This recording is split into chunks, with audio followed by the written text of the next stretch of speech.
জীবন সুন্দর হবে না। কোরআন থেকে প্রেসক্রিপশন না নিলে সমাজ সুন্দর হবে না। কোরআনের প্রেসক্রিপশন না মানলে রাষ্ট্র সুন্দর হবে না। কোরআনের প্রেসক্রিপশন অ্যাপ্লাই না করলে শুধু দুর্নীতি দমন কমিশন দিয়ে দুর্নীতি বন্ধ করা যাবে না।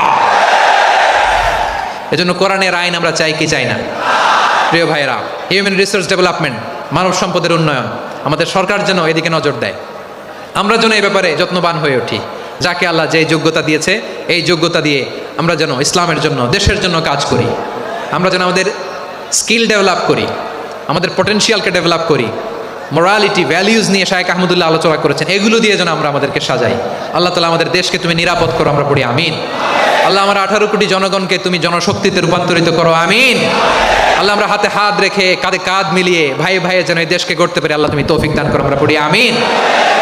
আমার প্রিয় মহিউদ্দিন ভাই বলেছেন, হুজুর এমন একটা ঘোষণাপত্র দিয়ে যাবেন আজকের এই ঐতিহাসিক যশোরের প্রোগ্রামে, যেটা গোটা বাংলাদেশে মানুষ এটার উপর আমল করে। আমি যেই কথাটা বলেছি এটাই, আসুন আমরা আমাদের জনসংখ্যাকে জনসম্পদে ট্রান্সফর্ম করি। আমাদের জনসংখ্যাকে আমরা যেন জনশক্তিতে রূপান্তরিত করি। জনসংখ্যাকে ট্রান্সফর্ম করে জনশক্তি দিয়ে আমরা যেন আগামীর বাংলাদেশ, স্বাধীন বাংলাদেশ 2.0-কে গড়ে তুলি। আল্লাহ তাআলা আমাদের সবাইকে কথাগুলো বোঝার, আমল করার তৌফিক দান করুন। এই জেনজি, ক্ষমা করে দিও আমাকে, অনেক দমক দিছি, বকা দিছি। আল্লাহ তোমাদেরকে করুক, কবুল করুক, যশোরবাসীকে কবুল করুক, দিনকে কবুল করুক, এই মেডিকেল কলেজকে কবুল করুক, ইসলামের জন্য বাঁধ ভাঙা এই জোয়ার এবং উচ্ছ্বাসকে আল্লাহ তাআলা কবুল করুক।